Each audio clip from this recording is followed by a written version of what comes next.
Hi guys, and welcome to episode 116 of the Focus on Gaming podcast. I'm here with Duncan. How you doing? Hello. Oh, good. Good. And I'm here with me, as always. We have got a fantastic episode lined up today, and Duncan will tell you a bit more about that later. But should we get straight on to In the News? What do you reckon?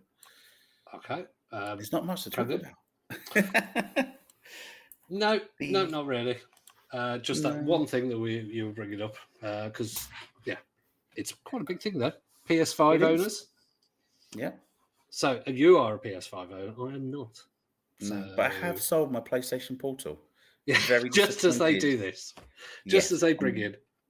So annoyed. So now you can stream your own games, can't you? You can. All your purchases you can stream, and I haven't quite worked Is it out all? if you can. Though? Yeah. Oh, okay. Yeah, and I think there's more things to come. So I don't think Fortnite works on there. So you don't actually need a PlayStation 5 anymore. No. Yay! Although, yeah. So PlayStation 5 costs £200. So, Excellent. Yeah, but I've sold it, so I'm really disappointed. Oh, well, you can buy another one now for £200. Yeah. Just after you sold yours for what, 100? Yeah, not £200. No. Well, if you sold it for 250, you could buy another one probably for 150. So yeah, I could. Yeah, or I could buy your Steam Deck with the. You could buy my Steam Deck. It's still available because nobody on eBay wanted it. No, I think because it's modded. I have semi-inherited my son's one, so anyway, right, Duncan. So tell us what's happening. Well, got a bit of an intro here. So right now, Blaze Entertainment, they are the creators of Evercade's ecosystem, the world's only physical retro gaming platform. They offer a unique blend of nostalgia and modern technology. They work with companies such as Atari, Bandai, Namco, and Interplay, Capcom. They've sold over 1.5 million cartridges for the games for their Evercade home and portable units. We're very lucky to be speaking with Sean Cleaver, who is the head of marketing at Blaze. Sean, welcome to the Focus on Gaming podcast.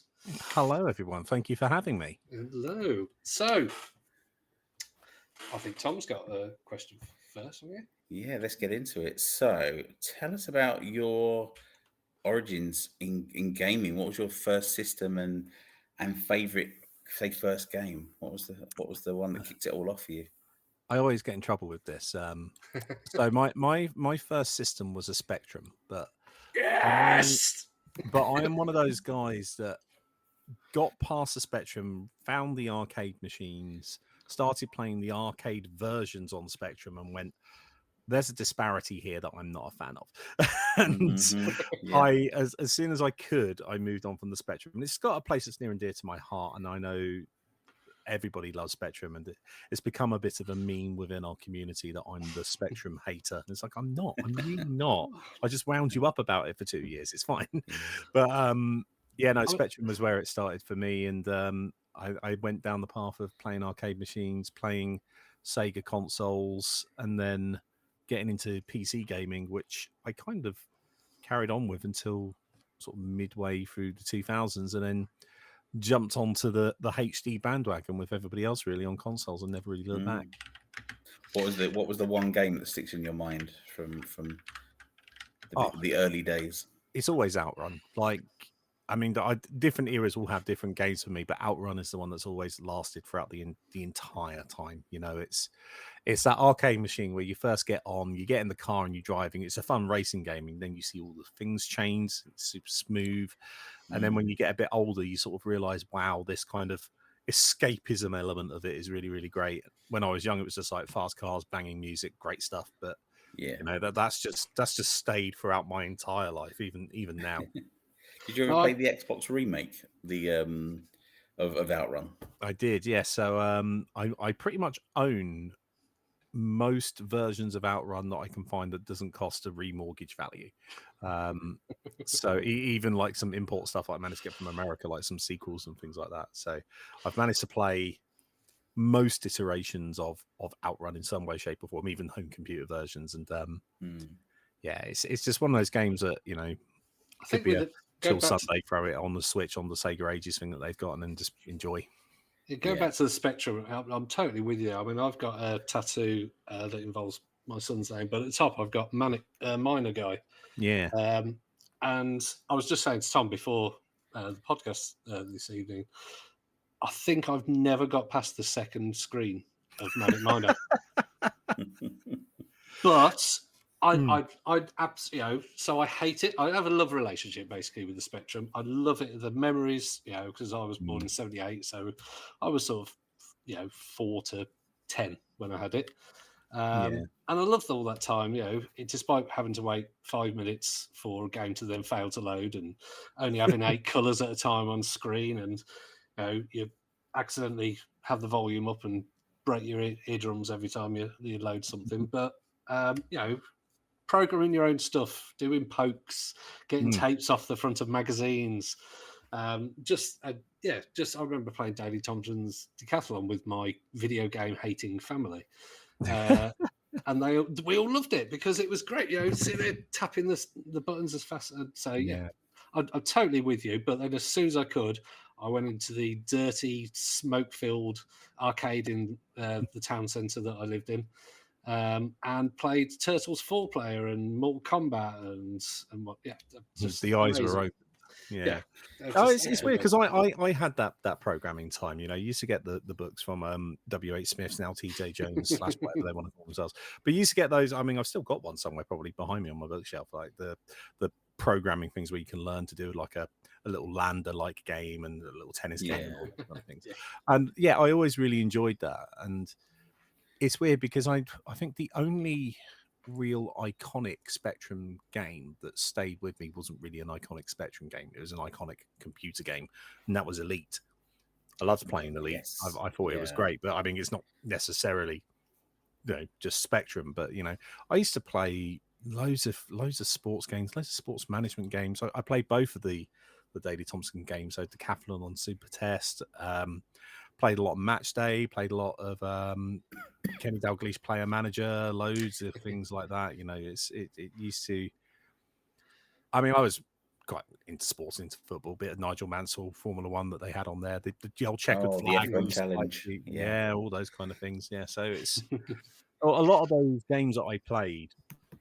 I think I was interested in the subject of those games, and that's carried on throughout the rest of my life. That I still play, racing games is a like a thing for me. I love racing games. I've got a massive collection of them, simulators, bit of space stuff here and there, but also just cool iconic franchises and stuff. I think I played a bit of Lemmings actually. I seem to remember having a Spectrum version of Lemmings. I remember playing Lemmings on the SPV Microsoft Mobile back in the day, and you had to program it to play Quake and to play Lemmings and things, and the Lemmings were so tiny you could barely see what they were doing, so half of them just died. But I never played it on I was an Amstrad person, so me and Duncan are at loggerheads on this one. But I was a CPC you were owned 464. by the same person eventually. It all came around. It all came full circle. Basically, I won. So unfortunately. So tell us a little bit more about your background, because obviously before you was at Blaze, we know that you were into writing and things all about games and things like that. So tell us a little bit more about your background. Yeah, so I mean, I've been a game fan all my life, and a lot of people that end up in the games industry and creative roles, whether it's YouTubers nowadays, podcasters, journalists, anything like that, they normally start at quite a young age because they just like to express their love of the medium and all those kind of things. I was an idiot, and I came 10 years later. I went and did the full-time work thing, realized I was getting into a dead end, and decided, you know what, I'm just going to go to university. I can do that at like late 20s. That's fine. I could do that. Why not? Yeah. And I did, and that gave me the opportunity and time to go, well, I'm doing English. I want to write. Let's just write about things that I like. I like video games. And then a mate of mine who was already working for a video game outlet, and I had no idea, spotted it and went, oh, do you want a job? I was like, okay. And that was 2010. And here I am 15, nearly 16 years later from writing all of that stuff. I mean, I used to play games all the time, love games. did loads of things with them, and just then ended up freelancing, going into full-time work here and there. And then when the money dried up heading towards the end of the 2010s, I kind of moved over into the more, we call it the dark side within the industry, but we mean marketing and PR. We mean working for the man, So I moved into slightly adjacent to gaming. I moved into tech PR, and I worked for a PC company doing a lot of components and peripherals and a lot of gaming related things. And then ended up moving into Blaze because the idea of working with a retro console sounded really, really cool. And I was like, a retro console in 2020, what's going on? And then still here 5 years later, fighting the good fight, as they say, and doing well. Yes, I think that's what one of our questions sort of thing that Blaze they've really cornered the market with the physical and portable retro market, because there is nothing else like it in the world, is there? It's really unique, and in a way that it's going to be difficult for anybody to come and try and do the same thing, because there's obviously a lot of costs involved in having to do all these kind of things now, and having this kind of changeable media system that we have. And then, obviously, just to sort of explain it a little bit, like you started at the beginning, in case anybody doesn't know, it's a retro gaming. Ostensibly, originally it was a handheld, and now we do a TV-based version of it. We do value entry handhelds of it, and we got an arcade machine version of it, which horrible audio feature. The team can see behind me. I can see behind you. Yeah. But the core of it all is that we wanted to release physical gaming cartridges. And, this is at a time where handhelds weren't as big as they are now, both in size and volume. I think there's nearly 1 million handhelds out there, retro handhelds out there in the market in total now. And, there's all of these things that keep coming from various no-name companies with dubious legality things on them. Yeah, there may be a million, but there's 999,950 that are trash, basically, out there. Yeah, at the time that wasn't even really a concern for us. When the thing first started out, our main thing was the NES Mini, the NES Mini, the SNES Mini, the first Mega Drive Mini, the PlayStation Mini.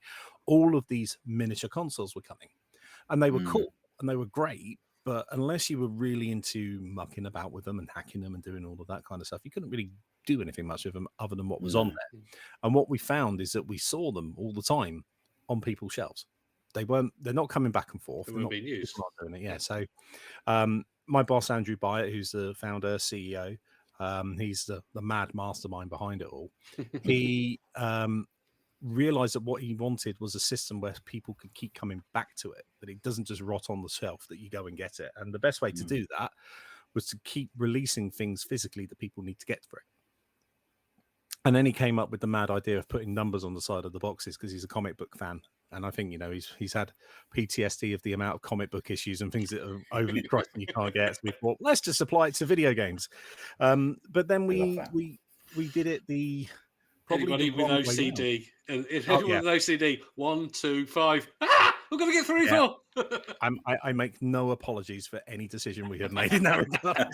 But no, we kind of did things the wrong way round, because it's so often with these kind of things that somebody does something and they're great and they arrive and they deliver, and it's normally through a Kickstarter and it requires a lot of forward money from a lot of people. We went the opposite way. We went private. The brand was owned by another company that sort of brought us in to start doing retro stuff, and then Blaze was born out of that and was almost like its own company, but almost a division in some ways. And then we had the capital to build things from scratch and go directly into retail, as opposed to trying to fund it with, Kickstarters and all those kind of things. So rather than people buying directly from ourselves with a risk value attached to it, people were actually pre-ordering from an Amazon or an Argos or something like that. And it legitimized the product in a really, really nice way, because it was something you could actually get. Yeah. And, there are things that are coming out that have come out and they've all succeeded, and that's great. But we kind of did it the other way around, and that's really helped, because it's built interest. It's kind of been one of those oh, that's weird. A cartridge system in 2020. What the heck are they thinking? This is a digital landscape now. This is all of this. And what kind of happened is we, like by hook or by crook, I guess, perfectly timed a growing sentiment of digital apathy, for lack of a better term, and a kind of rebellion against the rising cost of original retro gaming, definitely. like software and hardware. And we became an officially licensed, cool idea that people liked, and it's just been growing since then.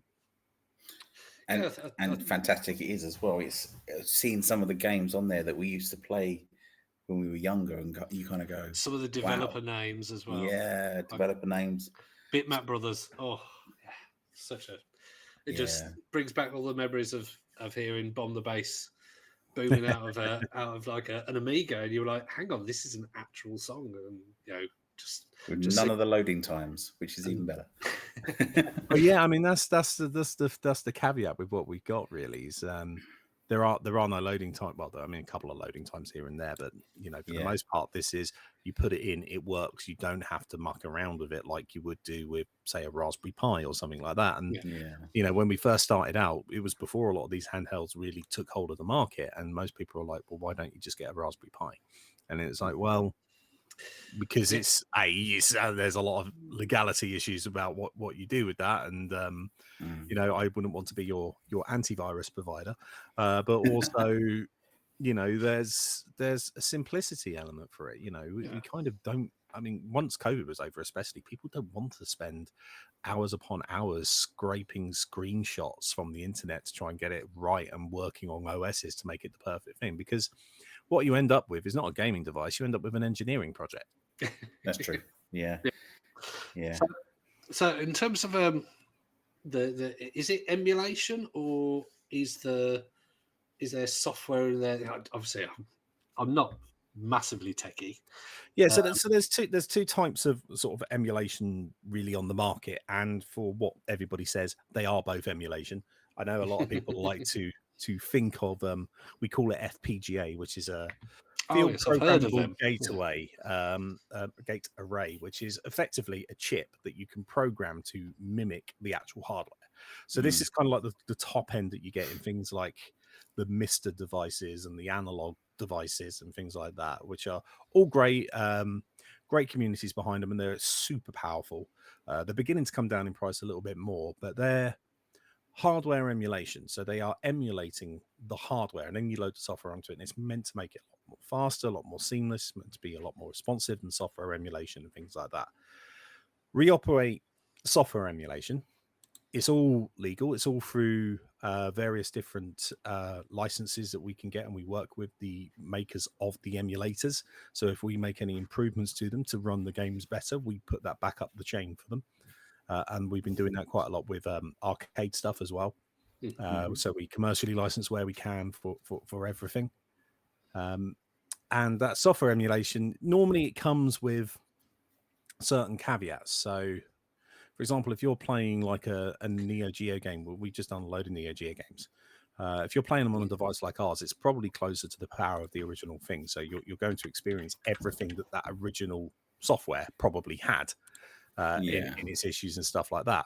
The cure for that for a lot of things isn't really a cure. It's throw horsepower at it. And if you're playing the same Neo Geo game on Nintendo Switch, for example, you'll still get the slowdown. You'll still get the bits. It will just go a little bit quicker. And when you're overclocking and doing things that the thing wasn't designed to do in its own software, you start getting issues and lots of random things. So we try not to put too much stuff out there, but we run everything as ably as we can. One of the things that we were very positively received for was emulation back at the beginning. It's something that we've kept going all the way through. I miss my Neo Geo AES. Those were the good old days. You had one? Yeah. Wow. Up to about 15 years ago, I sold it finally. I bet you wish 15 years later you'd only just sold it now, right? To be honest with you, when I did sell it, it got sent to, I think it was America or something like that, and it came back to me 4 months later, smashed up, and the guy just disappeared. So I actually took it apart and repaired the front part of it, and you wouldn't have known it was damaged at all. So eventually I then sold a very, very large collection. But yeah, I do miss it. Some of those things like Magical Lord and all things like that were amazing games. Well, that's the thing now, which is the other thing that why we've kind of done very, very well is obviously inflation. A lot of different things have kept the prices going up a little bit, but Yeah. we've been a relatively affordable price point, both in the hardware and both in the cartridges. And at this point in time, each cartridge is, unless it's a very large capacity cart, which we've only got a couple of them, they start from about $19.99 or now $30 or €24.99. So all of those Neo Geo cards, like if they've got 6 Neo Geo games, you couldn't get 6 Neo Geo games digitally for £20 because they're £6 each on the reissue. You couldn't get them in real life because they're rare as anything, and probably about an extra 2 zeros on top of that. So most definitely, yeah. So you got 3 Neo Geo cartridges, haven't you? Yes. So the final 2 are coming out. They're out in America now, and they're coming out in the UK and Europe at the end of this month, aren't they? Yeah, excellent. So they've got like the Metal Slug games, King of Fighters, Art of Fighting, Super Sidekicks. Magical Lord is on the first one, which came out in August, as you mentioned it. Yeah, love it. So one of my favorites. Absolutely excellent. So licensing. It is a bit of a minefield. I can imagine, as I think it says on the Blaze website, that a lot of games you can't even find out who owns it nowadays. So, is there a game that you sort of you celebrated, going, "Yes, we got that one," or is there any that you can tell us that you're really trying to get? Well, actually, this year's been a really, really good year for getting stuff that we've been trying to get for a long time. I mean, Neo Geo was one of those things that we always wanted to bring, but everybody needs to be in the right place for it, and each company has their own internal policy, right? They know what they want to do with their product, with their IP. So once you found who owns it, I mean, Neo Geo is pretty easy because SNK is still a thing and they're still around. They've not moved, they've changed ownership, but the company's still there and everything's still going. So that one's pretty easy to find, but then finding the right time, the right deal, the right things to bring forward and stuff, it's not just got to be the right time for you and you turn up at the door with a suitcase full of cash. It's got to be the right time for them to want to license some stuff as well. And this year's been great that Activision is coming, which is something we've been trying to do since the start. Taito is here again, something we've been trying to do since the start. And then when we first brought Taito, we could only bring them as a built-in game capacity, which we did on our second brand, Hyper Megatech, on our Super Pocket consoles, the ones with the built-in games, because they didn't want to do a cartridge. A couple of years down the line, they're happy to do a cartridge because they've worked with us, they've seen how it works, and this is open. So that was brilliant to bring them. Tomb Raider was an amazing get. Getting the original 5DS games and Legacy of Kain alongside that to boot as well. With the Legacy of Kain, I saw people who were celebrating that there was a remaster coming out and going, "Oh, I haven't been able to get that." And it's like, well, yeah, you have been able to get that on things like Evercade legally, perfectly fine. And well, there is one thing that still hasn't broken away from us in general. We released a couple of Duke Nukem collections, which again was an amazing get. But one of the things that we did is we worked with a community project that started up and we brought it on board that was basically making Duke Nukem 1 and 2 playable in a modern PC era. I mean, if anybody's sort of we're all of a certain age where we go, I want to play that game, and you load up your laptop and you try and get it working and it's a nightmare. Oh, yes. Yeah, Duke Nukem was one of those games. The first 2 original platformers were just really, really difficult to get working outside of a DOS box emulation or something like that. And the ownership of them was sort of throwing around and different bits like that. So they weren't ever really properly re-released at all. Even now, I don't think they're properly re-released at the moment. And somebody correct me if I'm wrong. So we basically remade and remastered it with the assistance of this community project that was doing to try and keep it alive, and we managed to bring modern features to it. We were able to make it widescreen. We would be able to switch back and forth between the original, up the frame rate and different things, and we packaged that as Duke Nukem 1 and 2 remastered. and we have still got that, and that's available for people to buy, and it's out there now. But at the same time, it hasn't made it off of Evercade yet. So Evercade is currently the only place that you can play those It's a win, remasters, which is yeah. great. Which is great for us. We love it. Yeah, I've actually played that on a friend's Evercade, and it's because we were talking actually exactly what you've just said, that it's just you can't get it anywhere else. So and it's fantastic. It really is. Interestingly, you've mostly focused on the 8-bit and 16-bit eras. I know recently we've seen things like Tomb Raider collections appearing, which is 32-bit games. Do you think we'll ever see a 64-bit gaming release? Maybe like the Atari Jaguar, CDI, CDTVs, things like that? Well, I can say there's already been one 64-bit release, because we released the 64-bit version of a game called Glover on a cartridge called Pico Interactive Collection 4. And that was a game that came out around about 1998. In fact, this week in 1998 in the US it first released, because I was talking about this the other day. And 64. Yeah, and that is part emulation, part port. And, I'm sure we'll probably find some more 64-bit things to bring in future once we've got the right licenses and right agreements to bring them over.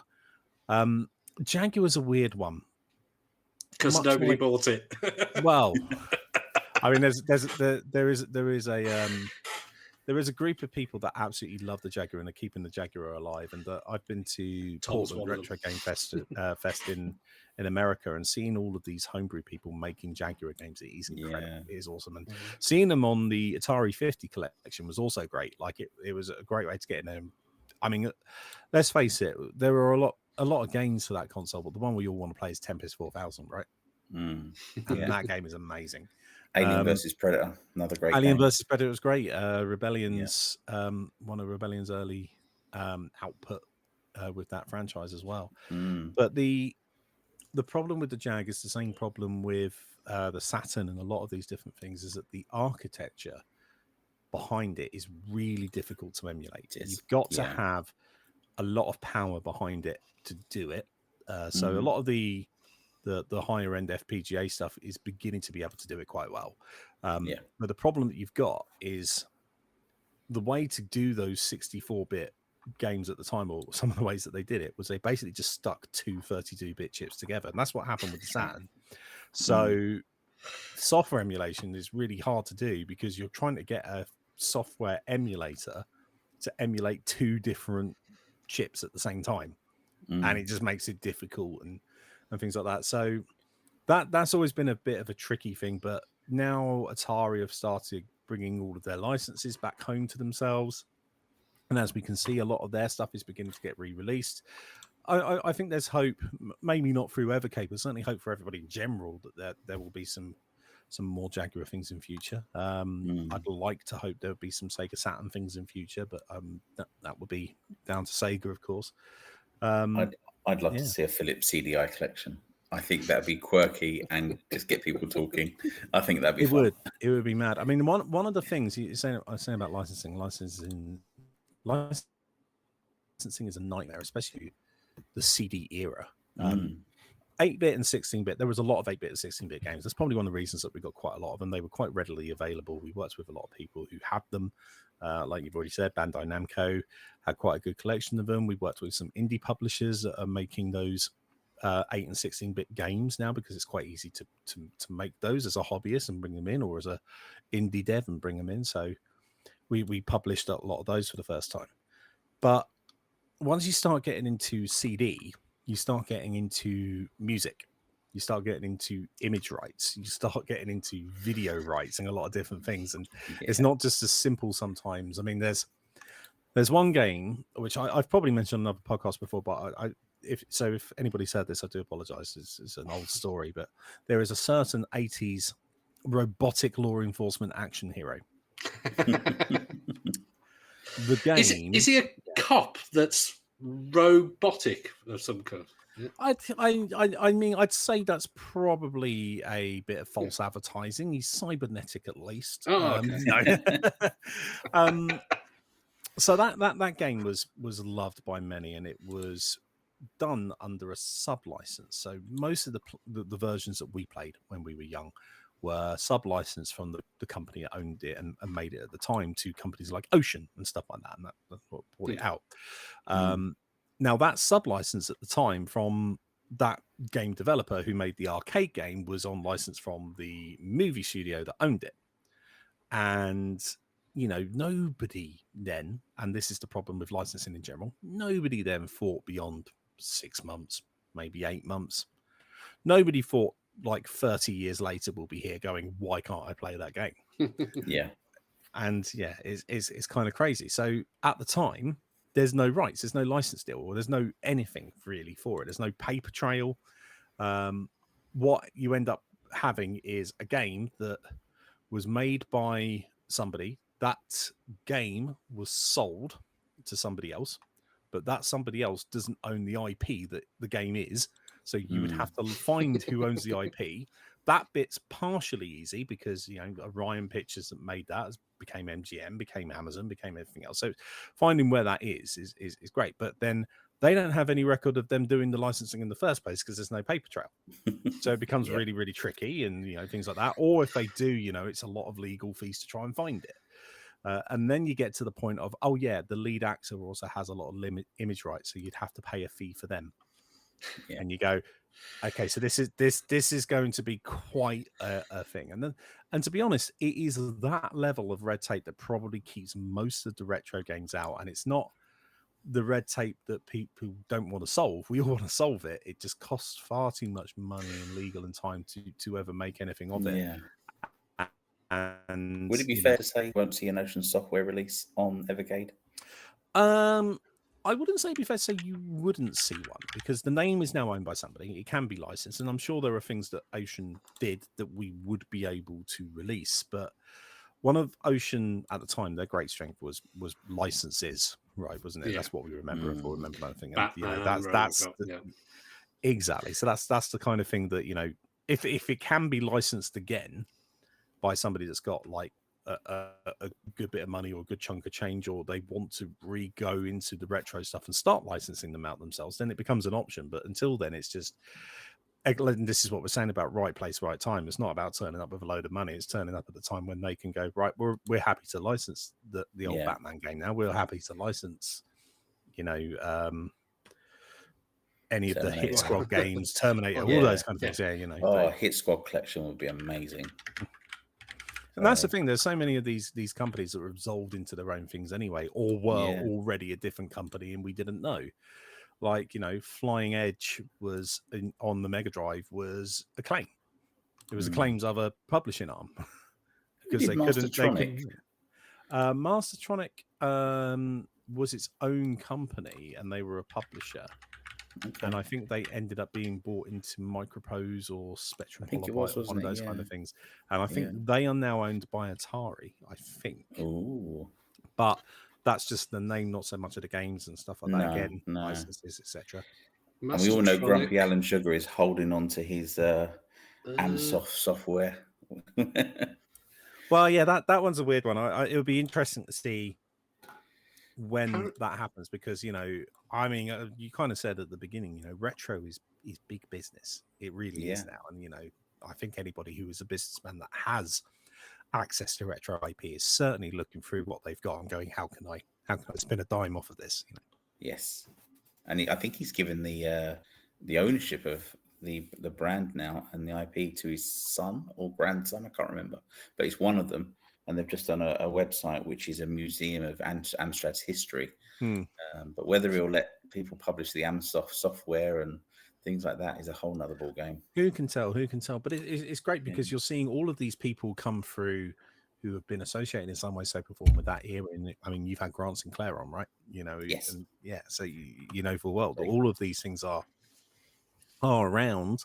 They're being revisited, and there are people that they're doing it because obviously there's a commercial value to it, but I think there is genuinely a love within all of our part of the industry. I mean, myself included. My boss said, no, our competitors who aren't really competitors, we all get along and stuff.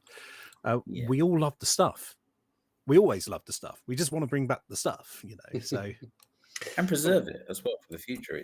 It's a preservation as well as reintroducing it to a new era of gamers, and Absolutely, and there's many ways to do that, and we're all going about it in different ways. Whether it's devices that you can expand with, things that you can download, whether that's legal, illegal, you're buying them or whatever, or you have your own collections. It's cloud streaming wherever you can, or it's physical releases like us. There's an option for everybody. No, definitely. So Tom said about 64-bit. Mm. What about going the next generation from what you've already got? You've already done PlayStation 1 and, as we found out, an N64 game. So would the current hardware be able to go one step forward to PS2 era? It's unlikely, to be honest. PS2, Or maybe a future iteration? maybe. I mean, I would say on a very untaxing end, Dreamcast era is probably possible for certain things, and that's again because of the way it was sort of made up and stuff. But even now, I mean, I know we talked about the amount of retro handhelds that there are on the market and everything else. Those devices have been pushing the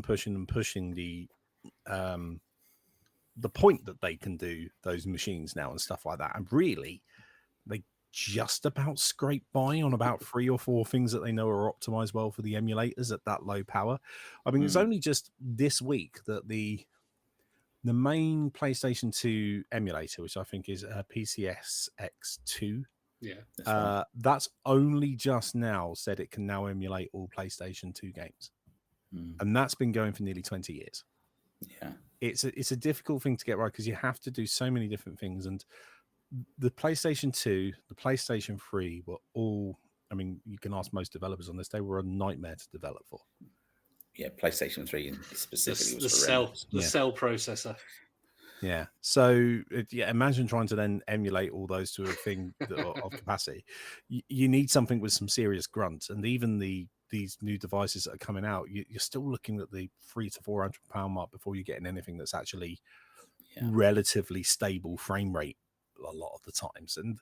And this is the thing that, when we do our devices and when we do our products, we want them to work. We want them to work out the box. We want everybody to have a good experience and them to be simple to use. And at the moment, those platforms are just not viable for that, really, for the way that we do our product or all the licensing that's out there. That's not to say in future we won't, if there is a way to do it, but... Actually, go back, just a general marketing thing. Have you had to put out a press release or a notification similar to what Nintendo do as, please do not blow into the cartridges? So, here is the thing. We all want to do that, right? We all want to. So much. But and I know that it's not good for it. Well, part of our marketing is nostalgia, so we do sort of say it occasionally.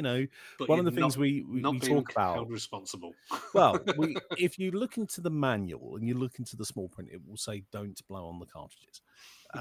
So there is a warning within the product that says probably shouldn't do that.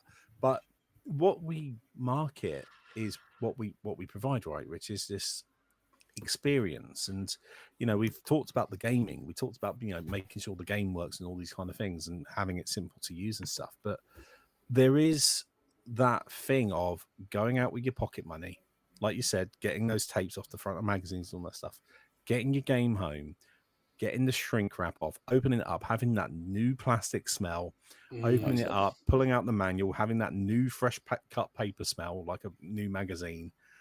And that's kind of what we sell. And we know part of that is, blowing on the manual, blowing on the cartridge and stuff in case it doesn't work.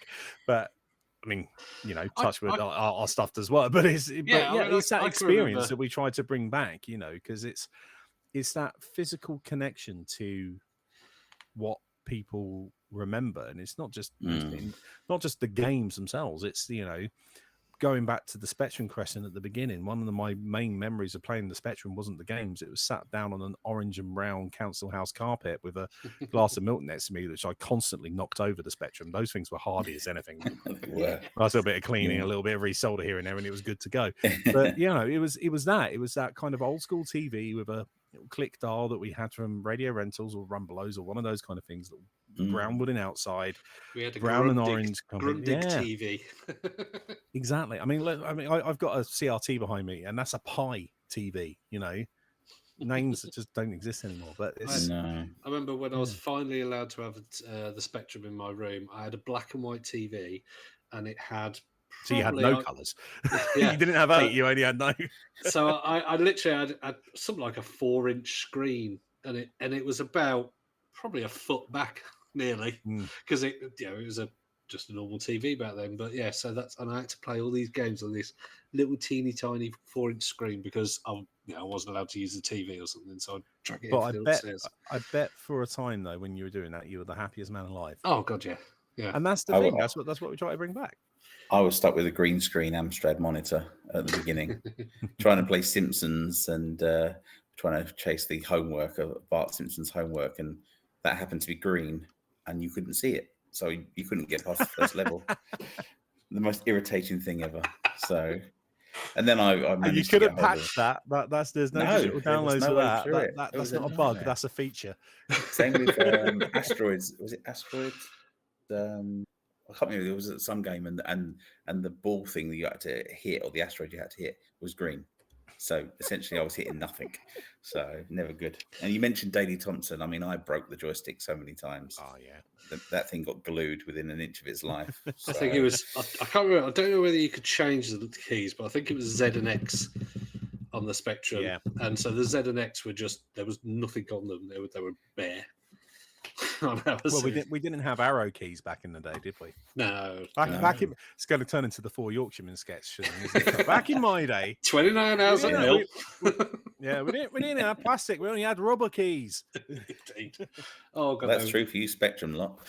So, what's your favourite release so far? Have you got any special stories you can share with the listeners about releases that have come out and you've gone, this crazy moment happened? And well, I mean, there's quite a few crazy moments on a lot of the stuff that we do in some way, shape, or form. I always really like when the first arcade games came out that we did, because one of the things that we were called Evercade, and everybody went, "Well, you haven't got arcade games, you've got console ports." And we went, no, we're getting to it. And then we did eventually get to it, and we started releasing arcade versions of games. So it wasn't just the home console ports; it was the arcade things. But one of the things that we've done, and I know I've already mentioned Indie, is we also managed to curate our collection so that, when you say Bitmap Brothers, it's not just, Speedball. There's a Xenon 2, there's a Chaos Engine, there's a Z on the home computer one. There's all of these little nuggets that but you maybe didn't play, or you missed, or haven't heard about. And part of our curation, it ends up a bit like a vinyl record, that you buy it for the singles, but you end up really loving the album tracks. And a lot of these collections end up being like that. Yeah. So one of the first ones that I really, really loved and got into with was a cartridge called Galeco Arcade 1. Mm-hmm. And Galeco still exists as a company. The games and the arcade games are owned by Pico Interactive, who now publish a lot of different things. They're one of these great companies that buys up IP from the waste dumps, really, where it's just in no man's land, and they bring it back and they give it a new home, and they manage to get it out and republish. And they companies like Pico and Eli are doing great work in preserving stuff that otherwise would have been just completely lost otherwise. And one of those things that he picks up was the Galco games. And Galco was a arcade machine manufacturer based in Barcelona. They still make a lot of gambling machines and bingo machines now under a slightly altered name, but Galco at the time of the early 90s was a bunch of pioneering punks who just made games for all of Spain and Spain's tastes. And if you ever went on holiday to any like Benidorm, Ibiza, Mallorca, any of those kind of things during the 90s, you probably would have played a Galco game. And I did. I played at least 2 or 3 of them. One of the main ones was World Rally, because being a racing game fan, obviously I had to find a racing game machine, and one of the ones was this isometric top-down view rally game, which was incredible. Game. Yeah. And then the other one that I had played, because it was Spain. You go to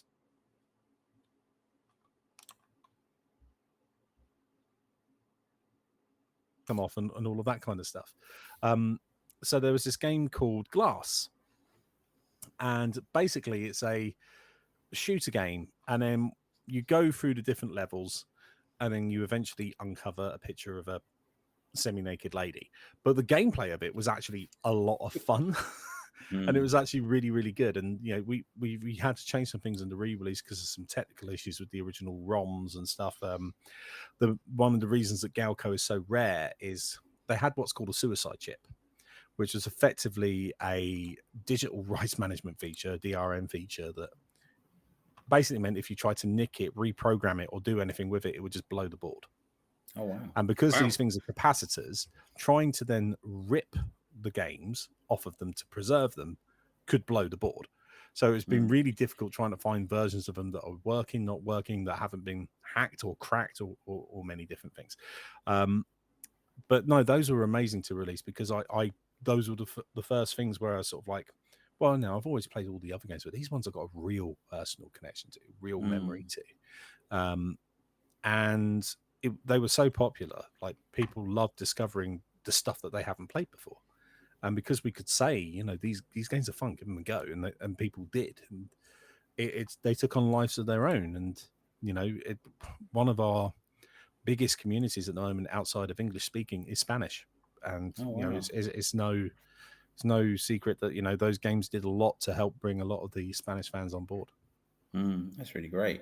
In terms of the arcades, I'm intrigued. Are you going to move into the more upright arcades, or are you going to do add-ons that allow you to?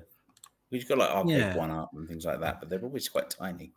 Yeah, so there's two or three main reasons, I think, for their size.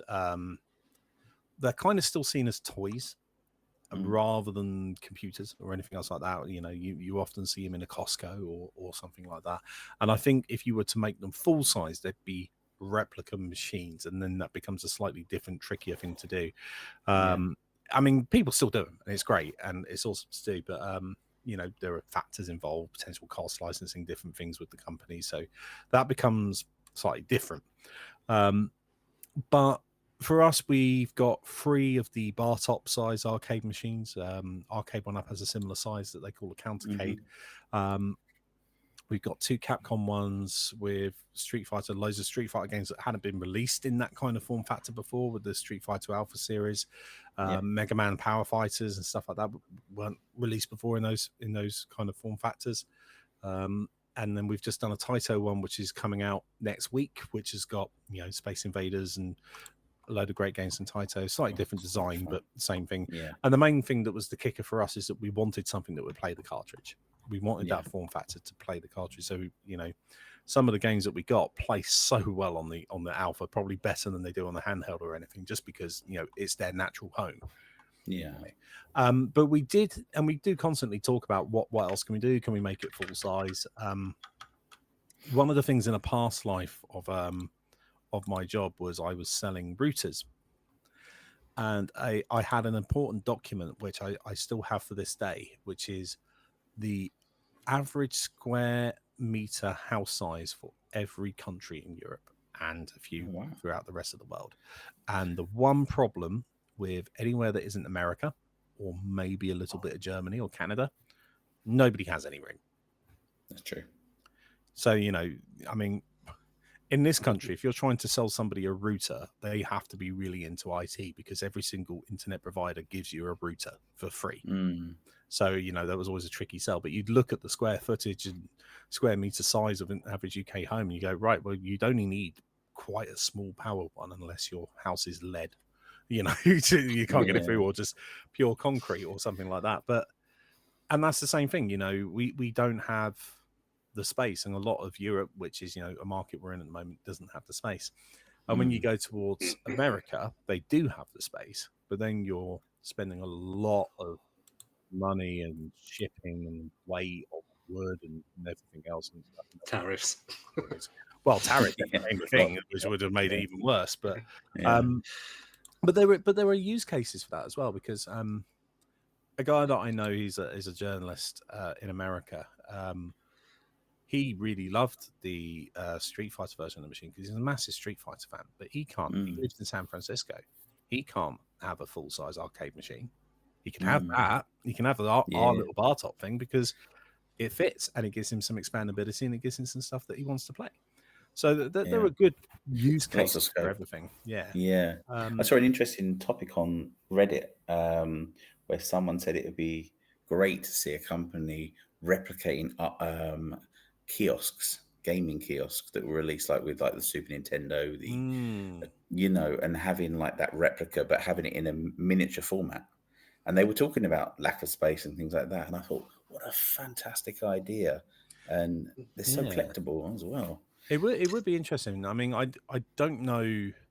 I mean, the weird thing with that kind of stuff is who actually owns that, because most of those kiosks were, I mean, they were Xbox or Nintendo or Sega or any of those kind of things, but they were probably made by like an advertising agency. Sega probably don't even have like the designs or the drawings for them or anything, It's a licensing hell. Well, I actually have the Game Boy.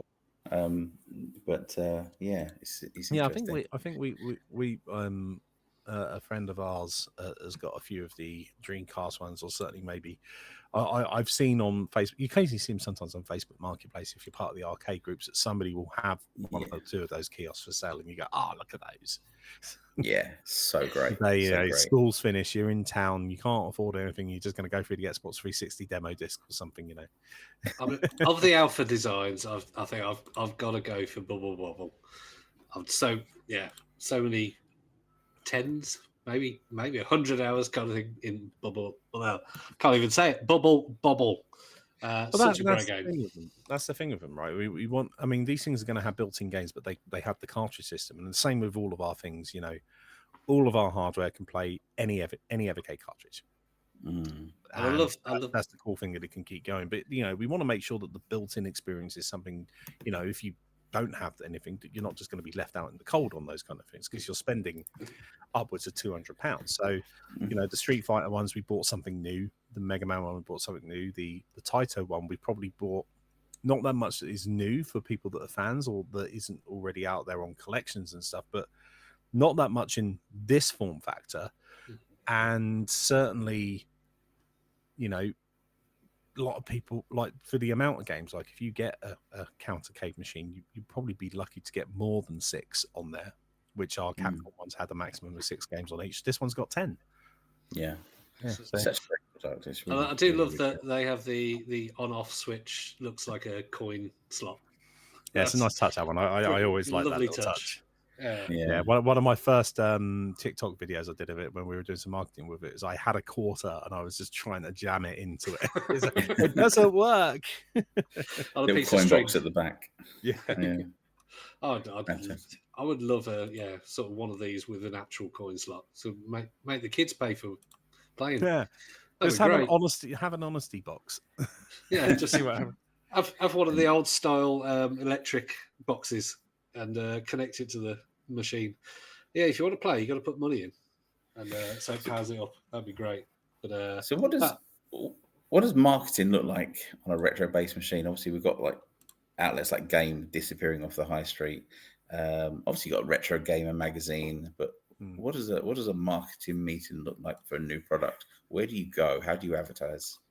Well, we've been very, very lucky in that. I mean, obviously, we've done a lot of paid stuff where we can. We've had adverts in Retro Gamer. We have adverts on our social media platforms and stuff now, which are all paid and stuff. And we work with agencies and a lot of people to help produce our trailers and different things. We save a bit of money where we can. I mean, I do a lot of voiceovers for our stuff, mainly because I had the radio voice to do it. But we've been really, really lucky that the community support for us from the beginning was so strong that it created a big organic community around it, which we didn't have to pay for. We didn't have to pay anybody to do anything. We've never paid for a YouTube review. A lot of the people who are the YouTubers are, we're friendly with them. They're friendly with us. They're really happy that we're producing content on a regular basis that they can then make content on. And they really like the way that we've gone about our business as well, which has been great. So, a lot of our has been goodwill from a lot of different things. But you are right. It's a different landscape to where we were 5 years ago. It's a different landscape to where we were 2 years ago. But yeah, we look at, you know, the people who cover us on visual mediums first, and the main reason for that is we're a very visual product, and if you don't know what we are, you kind of need to see it in order to experience, read about it, and you know that lends itself to video and those kind of things. We obviously want to keep written media because, you know, we're all retro. We love written media. And, you know, we've got good relationship with Retro Gamer and a few other magazines in places across the world where they still exist.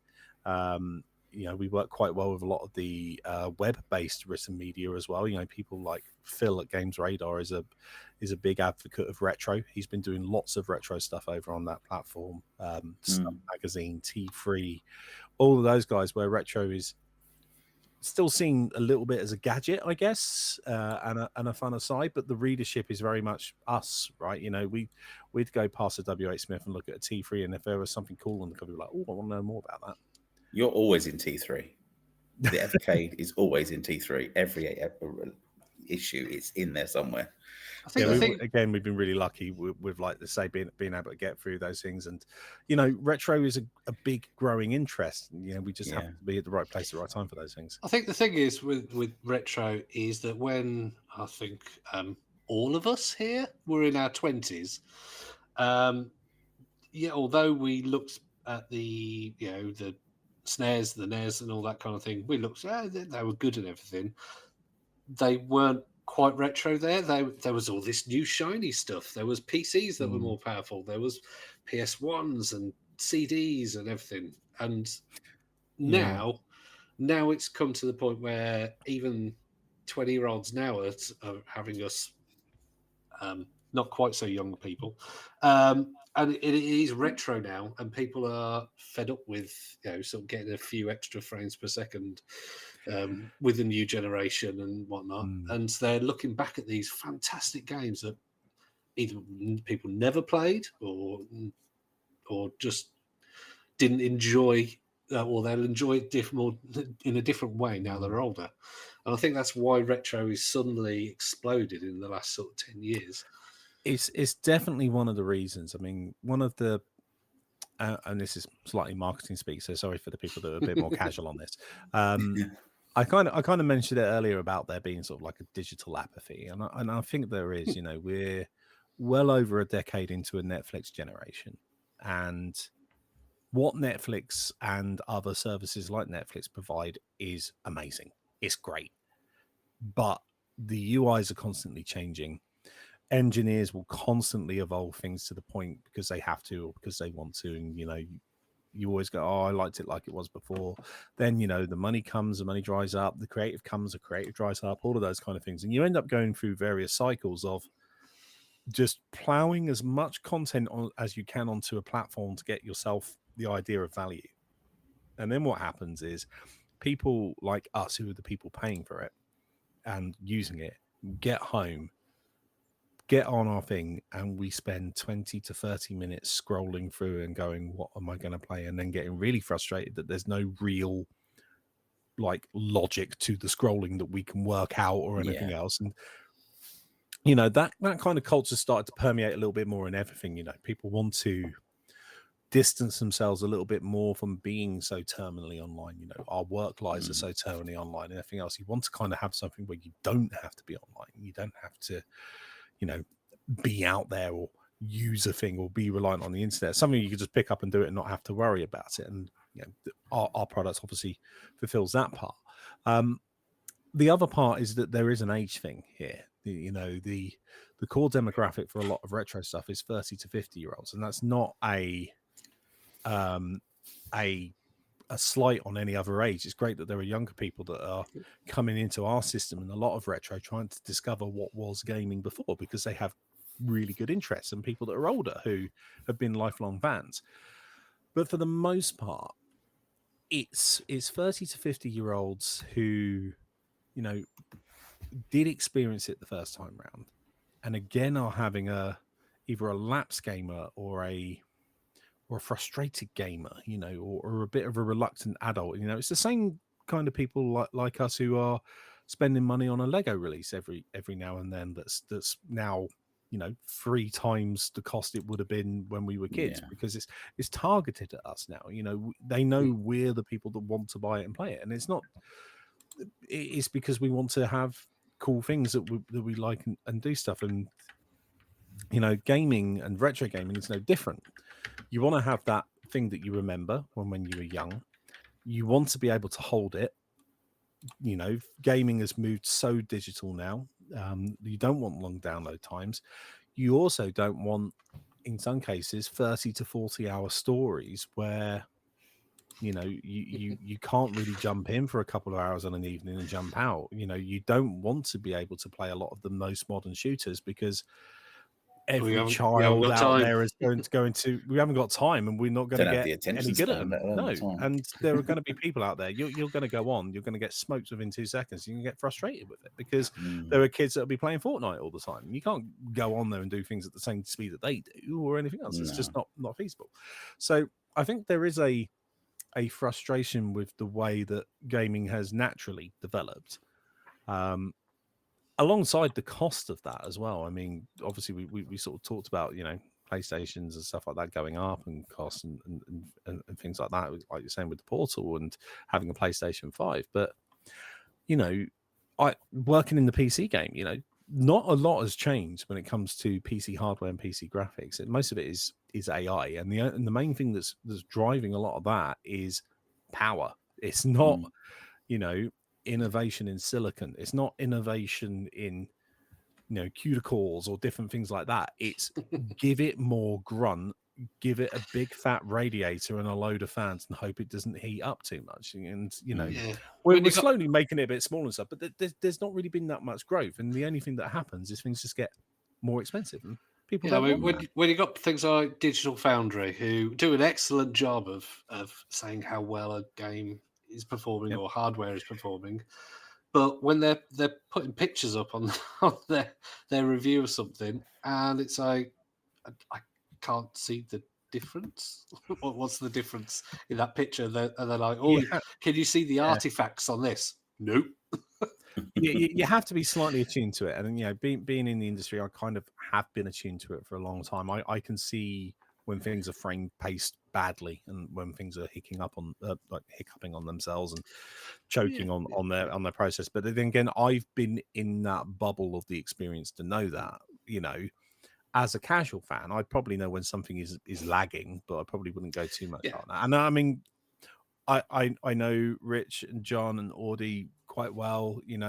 Digital Foundry are great. They've been great supporters of us and Retro. I mean, John's incredible at highlighting not just the performance of games and trying to get them good, or showing why modern gaming does struggle, but to your point of, do we care how they perform if they perform well, is not really so much about the technical aspect of the game. It's about the playability of the game. And one thing I've always found is that I am the only gamer in my family, really. My wife doesn't game. My parents don't game on console, certainly, or anything else like that. You give them a controller, they have no idea what to do with it. It's an alien thing. And you look at this thing, and if you just completely remove yourself from the context of it, you go, there's 12 buttons here. What is this? And if you haven't had the experience that we've had as 30 to 50-year-olds, that we've grown up with this and grown up with the evolution, or gone straight in on it straight away, you'd have no context of what it is, what it does. You had to spend so much time, so much effort, and unless you're really dedicated to doing it. And the thing with retro, so much retro, especially the older retro, 2 buttons. Yeah. And that's not just easy for us to play. That's easy for us to share with our children. That's easy for us to share with our significant others, with our friends, for people to pick up and play easily. And it's that accessibility that retro always had at its core, because it just wanted people to play games simply and easily. Couldn't agree. And that's where the innovation is now. Bring it back with the retro.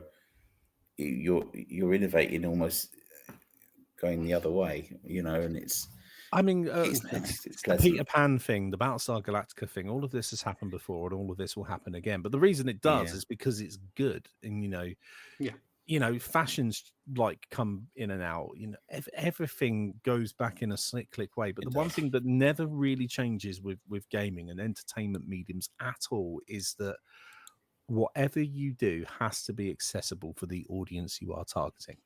Yeah. And retro games, when they first were developed and they first came out, had to be playable in the limited scope that they had. I mean, most of the Atari 2600 games had a button. And, so much of our latter day nostalgia has been Ready Player One telling us how good adventure was. You had one button and a stick. Mm. Right. So before we come to an end, Hmm. have you got any upcoming surprises maybe that Evercade have got coming up that you can reveal?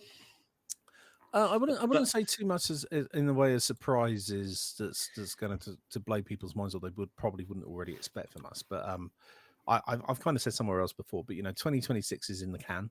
We're working on 2026 now. All of our cartridges are sorted, all of our releases are sorted, so there will be some stuff for our long-term fans to be excited for. There's some great new names coming. There's some great continuation of names that we've had this year that we already said there were going to be more cartridges coming. We're already looking into 2027 on things. So, again, I think one of the main parts of it is we're here for the long haul, and we're still continuing. And 5 years on, we've still got that going. So we're not going anywhere. We're gonna hit that 100 cart mark at some point, and people are gonna love it. The other thing as well is, certainly from an international point of view, this year's been really, really tricky. We signed 2 new distribution deals. One of them to basically have an exclusive distributor across Europe, so UK, France, Spain, Germany, all of those countries. That is working really, really well. We tried to do the same thing in America to improve our distribution there and everything else, and the distribution stuff has worked really, really well, and like our partnerships and everything. Unfortunately, the market conditions and the fluctuations of that over the course of the year have made it really, really difficult for us to be able to get our stuff in and trade. And we know the American fans have been frustrated, and we've been working out solutions, trying to work out our best, trying to work out what to do. And I think everybody knows that. And, we're beginning to get to a point that our stuff is now much more available. And when new releases happen, there's a quicker restock time, or, things like that. And again, now that we're our retailers over there are beginning to realize, the audience here actually does need more stock. Let's go and do that. So, we're hoping that for 2026, things are going to get a lot more available and a lot better for everybody. I mean, one of the things we're looking at is how we can make sure that we have our partner retailer Funstock, which was the number one go-to place for a lot of Evercade fans, but obviously now at the present moment can't trade in America. So we've been working quite hard behind the scenes to try and make that a reality again, and exploring various different options of what we can do. So hopefully there should be some news about that soon that will cheer up the American fans. UK fans, we have a lot of American fans. UK fans, we don't have anything to worry about really. We're working with a lot of new retailers. I think at time of recording, I think that they're awaiting some stock to be replenished. But we got into HMV. We've been in game. We've got other places that are going to be stocking us. We're with a lot of independent people, like the Game Collection. Obviously, we sell on Amazon as well. It's really growing as a thing, and I think a lot of people are sort of realizing that our model isn't just here's a hardware release and one big game in Q2 or Q4 or anything. Yes, our hardware's there, but you can buy it all year round. Our cartridges come out every 2 months. There's something new all year round that people want to come back to. So that means that we can get more people in, and more fans can have more places to buy them. And that just makes the marketing side of it a lot easier, as you can probably appreciate. The more fans means more IP owners probably will be more like, Exactly. I mean, this Sure has not. just continued to grow, and the whole industry is continuing to grow. And a lot of these IP owners are probably a lot more savvy to that than they were 5 years ago, which means some things probably cost more than they did then. But there's lots of companies that want to do stuff with their retro IP, and we're a very, very obvious, Choice. like Excellent. outlet for them to do that. And we're still going to be here to do that. We're always innovating, trying to find new products and new ways to do stuff.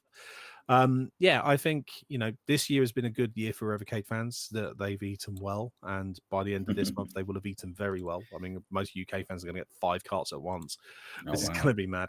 But yeah, next year the buffet continues. Well, I have one request from you, Sean. Mhm. Please get Harrier Attack from Durrell Software on one of the cartridges. Okay, It's one of my faves. that's a new one. So often, I come onto these things and people go, "Oh yeah, can you get Sega, please?" Or can you get Theme Park? Can you get one of those things? But Harry Attack, Yeah, and it's still owned by the original guy. So he did a remake on Android about 5-6 years ago, but which was pretty good. But he did like one level. So yep, be a thumbs up from me if you can get that one. I'll be well happy. what as long as it's a version you like, right? I mean, if I can't get the Amstrad CPC version, As long as it's back not to the square one Spectrum again. version. As long as it's not the Spectrum, we're all good. We're all good. So Scandalous. sorry, Duncan. And Sean, so it thank you. continues. It does. Thank you so much for joining us, Sean. We really appreciate you being on the podcast and sharing your insights and things and the innovation that the company is doing. It's something that we're all really passionate about, and we will be doing a video review of some of the games and tech moving forward. So we look forward to that. And you can purchase the Evercade hardware from evercade.co.uk, depending on country, maybe, but in the UK, pretty much everywhere. And yeah, you can get all the cartridges from there as well. And so, thank you very much, Sean, for joining us. No worries. Thank you guys for having me. It's been a fun podcast today. It's been awesome to talk to you. Goodbye. And that was the interview with Sean Cleaver. If you want to hear all the rest of our episodes, go to focusongaming.co.uk. Leave us a like and subscribe, and we'll see you next episode. Bye.